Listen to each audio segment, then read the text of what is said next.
Pernahkah kamu merasa lelah luar biasa setelah ngobrol dengan seseorang?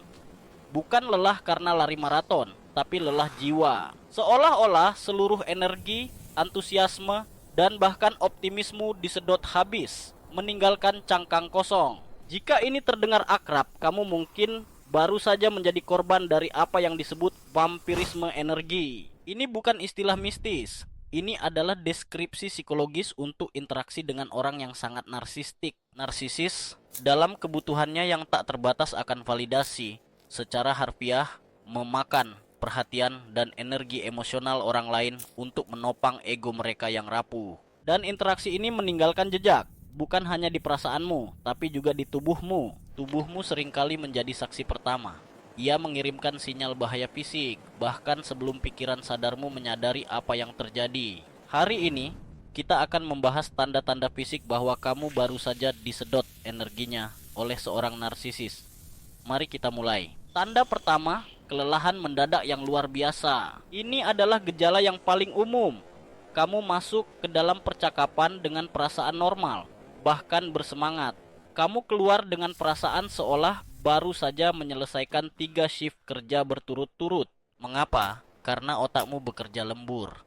Kamu tidak sedang melakukan percakapan biasa. Kamu sedang menavigasi ladang ranjau emosional. Kamu mencoba memproses cerita mereka yang berbelit-belit, menangkis kritik terselubung, dan mencoba mencari celah untuk berbicara, yang biasanya tidak pernah datang. Senam mental ini menghabiskan glukosa dan oksigen di otakmu pada tingkat yang mengkhawatirkan, yang secara fisik membuatmu lelah. Tanda kedua, sakit kepala tegang atau migrain.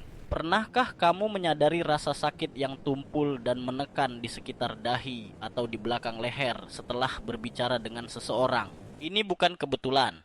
Stres emosional menyebabkan ketegangan otot, terutama di bahu, leher, dan rahang. Saat berinteraksi dengan narsisis, kamu secara tidak sadar berada dalam kondisi waspada tinggi atau fight or flight. Ketegangan kronis ini membatasi aliran darah dan dapat memicu sakit kepala tegang atau bahkan migrain bagi mereka yang rentan. Tanda ketiga, masalah pencernaan tiba-tiba. Perutmu terasa mulas, mual, atau perasaan tidak enak yang aneh di ulu hati. Ini adalah koneksi usus otak, good brain axis, yang sedang bekerja. Usus kita sering disebut otak kedua karena sangat sensitif terhadap keadaan emosional kita. Stres akut dari interaksi yang beracun mengalihkan aliran darah dari sistem pencernaan ke otot-otot besar sebagai persiapan untuk melarikan diri. Hal ini dapat mengganggu pencernaan dan menyebabkan mual, kram, atau perasaan tidak nyaman secara umum.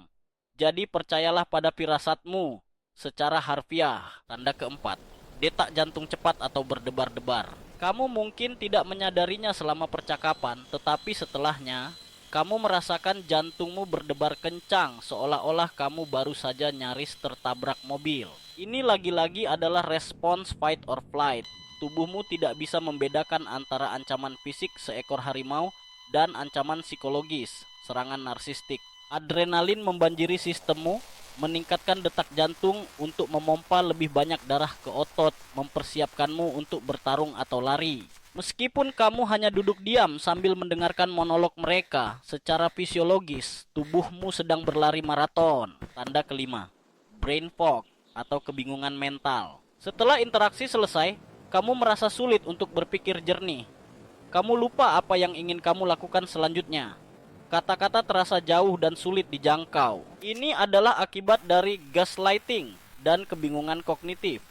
Narsisis seringkali memutarbalikkan kenyataan, menyangkal apa yang mereka katakan, dan membuatmu meragukan persepsimu sendiri. Otakmu menghabiskan begitu banyak energi untuk mencoba memecahkan teka-teki dari percakapan yang tidak logis itu, sehingga sirkuit kognitif tingkat tinggi menjadi kelebihan beban dan mati sementara. Kamu tidak menjadi bodoh. Otakmu hanya butuh istirahat untuk meribut. Tanda keenam, otot tegang dan nyeri yang tidak dapat dijelaskan. Keesokan harinya, punggungmu sakit, lehermu kaku. Kamu merasa seperti habis berolahraga, padahal kamu hanya duduk dan mendengarkan. Ini adalah armor tubuh, body armoring. Secara tidak sadar, tubuhmu menegang untuk melindungi diri dari serangan verbal dan emosional. Setiap kritik terselubung, Setiap komentar merendahkan, membuat ototmu berkontraksi sedikit lebih erat.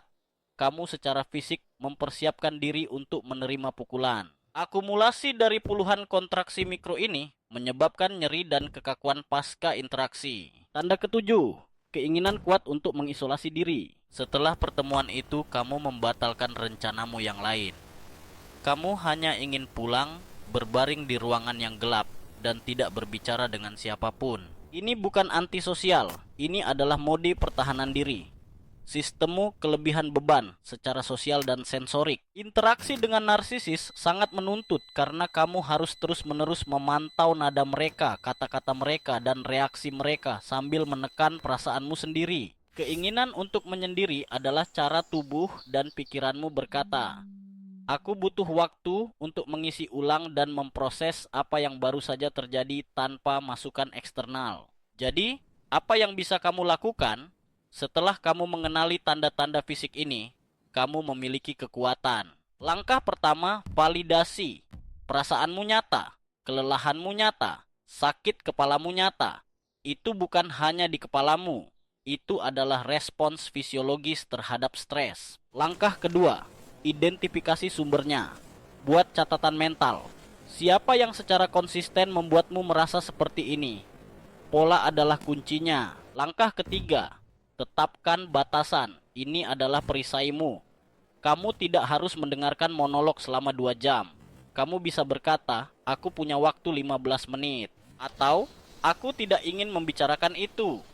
Batasan bukanlah agresi, itu adalah penjagaan diri. Langkah keempat, gunakan metode batu abu-abu, Grey Rock. Narsisis memakan reaksi emosional. Jangan berikan itu pada mereka. Jadilah membosankan. Berikan jawaban satu kata. Jangan berbagi detail pribadi. Tanpa bahan bakar emosional, mereka akan mencari sumber lain. Langkah kelima, pemulihan aktif. Setelah interaksi, jangan hanya pasrah pada kelelahan. Lakukan sesuatu untuk memulihkan sistem sarafmu. Berjalan kaki di alam, mendengarkan musik yang menenangkan, pernapasan dalam, atau bahkan hanya mencuci piring dengan penuh kesadaran. Lakukan grounding. Pada akhirnya, tubuhmu adalah sekutu terpintarmu. Ia tidak berbohong dan ia tidak melebih-lebihkan. Ketika ia memberimu sinyal-sinyal fisik ini setelah kamu bersama seseorang, ia tidak sedang mengeluh. Ia sedang memberimu data. Data yang memberitahumu di mana energimu aman dan di mana ia terkuras. Dengarkanlah, hormatilah, dan yang terpenting, lindungilah.